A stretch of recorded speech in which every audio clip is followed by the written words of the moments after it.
Bonsoir chers amis, on revient une autre fois pour terminer ce qu'on a déjà commencé. C'est l'analyse du roman. C'est l'analyse du roman Le dernier jour d'un condamné de Victor Hugo. Alors on faisait seulement un petit flashback pour rafraîchir notre esprit. Donc Victor Hugo, le roman est Le dernier jour d'un condamné. Victor Hugo est né en 1802 et décédé en 1885 à Paris. Ce roman est écrit en 1828 et publié en 1829. C'est un roman réaliste. Alors maintenant en commençant, donc j'avais deux idées pour vous traiter cette partie, ce chapitre. La première était de vous lire, mais j'ai trouvé que c'est un peu ennuyeux de vous lire toute cette longue partie. Donc c'est un peu ennuyeux. Donc ce que j'ai fait, ce que j'ai déjà lu, et j'ai pris des petits mots, des notes pour des mots qui peuvent apparaître un peu difficiles à comprendre. Donc j'ai pris seulement des notes. Attendez. Et je l'ai déjà essayé de les expliquer en dictionnaire en utilisant des termes qui sont faciles à assimiler et faciles à être comprises. Donc commençons par exemple, commençons premièrement par léthargie. Je pense qu'il est là-bas. Léthargie, c'est une sommeil qui est très profonde. Synonyme, on peut dire que c'est une catalepsie ou bien torpeur. On a une réverbération, c'est là, oui. Réverbération, c'est un réfléchissement du soleil, les rayons du soleil se réfléchissent. On a rompre c'est arrêter et cesser. Fourmiller, le verbe fourmiller, c'est bouger. Trébucher, prendre soudain l'équilibre, perdre soudain l'équilibre, pardon. Portefeuille, c'est un outil à enlever les choses pesantes, choses qui sont lourdes. On l'utilise pour seulement les enlever. Ranimer, rendre conscience. Ranimer quelqu'un, c'est le rendre conscient. Un mouvement, il est venu du verbe mouvoir. On a une béante ici, c'est prête à engloutir, entrevoir, voire à dénimer. Donc c'est fini. Alors en revenant maintenant, après ma lecture pour ce chapitre, j'ai bien choisi de vous faire seulement une étude analytique, pas une étude académique ou une étude des classes prépa pour que les choses soient très claires et très simples à assimiler. Donc les personnages dans ce chapitre sont vraiment très clairs. Premièrement, ce chapitre est un flashback. Et si Victor Hugo vient le condamner, non, on ne disait pas Victor Hugo, le condamner, et il essaye il se souvient de sa journée de procès. Donc, il nous disait ce qu'il a vécu, ce qu'il a senti et comment il a été traité par les hommes de l'autorité et par la foule qui a assisté à son procès. Donc, on a les personnages principaux, le condamné, les magistrats, le public, le guichetier et les jurés. L'événement principal de ce chapitre, on a l'événement principal de sa cellule. Donc j'ai essayé de le donner en petites seulement phrases, donc je vais l'écrire maintenant. Commençons avec les personnages, je vais les écrire ici. Ok.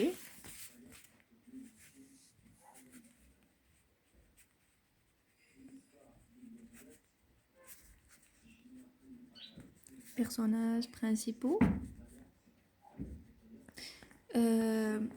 On disait un personnage et une personne. Seulement pour faire la différence. Le condamné.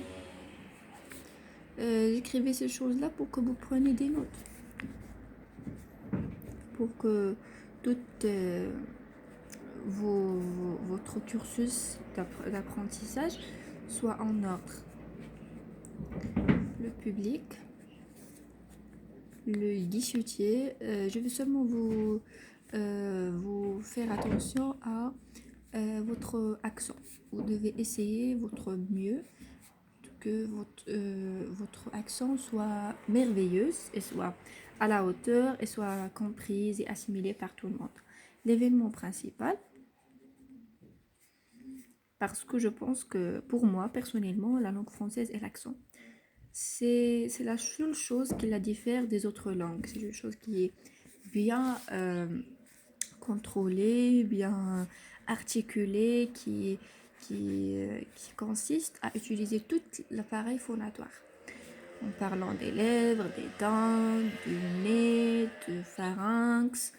Donc, pour les personnes qui vont faire des études françaises, donc ce sera pour le S1 une, euh, une matière, bien un module tout à fait considéré pour consacré pour ce genre pour l'accent qui est appelé phonétique. Ben c'est pour moi je l'ai trouvé un peu entre peu à peu facile et un peu on peut pas dire difficile mais un peu je sais pas comment la dire mais ok on commence à perdre le fil donc sa condamnation on disait pas condamnation c'est un est muet il donc je vais seulement écrire l'événement principal après je vais le lire et l'expliquer en détail. Il raconte les circonstances de son procès. Ce chapitre est vraiment formidable. Il est fascinant et il attire l'attention d'une façon qui est vraiment incroyable. Au verdict fatal. Donc, les personnages principaux, on a le condamné, on a les magistrats, on a le public, le guichetier et les jurés. L'événement principal de sa cellule, le narrateur se souvient de son procès et de sa condamnation à mort. Il raconte les circonstances de son procès et sa réaction au verdict fatal. Pour mettre les points sur les i, ces événements principaux ils vont vraiment vous aider à situer le passage. Par exemple, pour situer le passage du premier chapitre, pour situer le passage du deuxième chapitre, on parlait de l'événement principal du premier chapitre. Et pour situer le passage du troisième chapitre, on parlait de l'événement principal du deuxième chapitre. Et comme ci, comme ça. Alors, maintenant, on passe au procès. Donc, j'ai pris attention sur le côté psychique, le côté non matériel du condamné. Comment il était avant le procès et comment il était il est devenu après le procès. Avant le procès, si on faisait comme ça, donc avant le procès, il était heureux, optimiste et plein d'espoir. Parce qu'il disait il n'a jamais pensé qu'il va être condamné à mort. Qu'il va être condamné à être guillotiné un jour. Donc, prenons une autre feuille. Après, il est devenu abattu. Donc, il a déjà utilisé une phrase ici. Je vais la trouver maintenant. Où est-elle? Tout se peut condamner à mort, dit la foule. Et tandis qu'on m'emmenait, tout ce peuple se rua sur mes pas, avec le fracas d'un édifice qui se démolit. Moi, je marchais ivre et stupéfait. Une révolution venait de se faire en moi. Donc, d'après cette phrase, vous pouvez voir comment il est devenu brisé, il est devenu démoli, il est devenu abattu au sens propre du terme. Donc, comme j'ai dit, il est abattu, désemparé, paré, comme...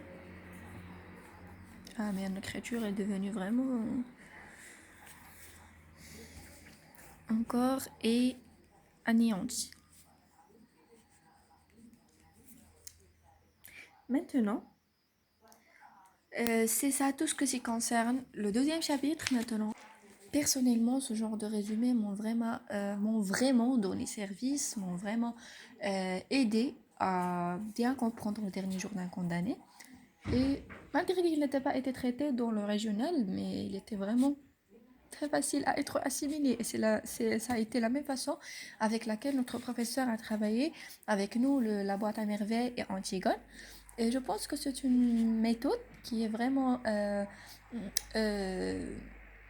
qui est, les mots m'échappent, qui est vraiment compétente, qui est vraiment, euh, qui sert l'étudiant à être pas par pas avec le professeur et être toujours à l'heure et être toujours à la hauteur. Donc finalement, je souhaite bien que vous avez bien assimilé. Si vous avez des questions, n'hésitez pas à me donner des commentaires et n'oubliez pas un like et un abonnement. Donc, vers la fin, je vous disais, comme on s'est habitué toujours, on disait prof دار الخوت حتى كورونا تفوت et merci.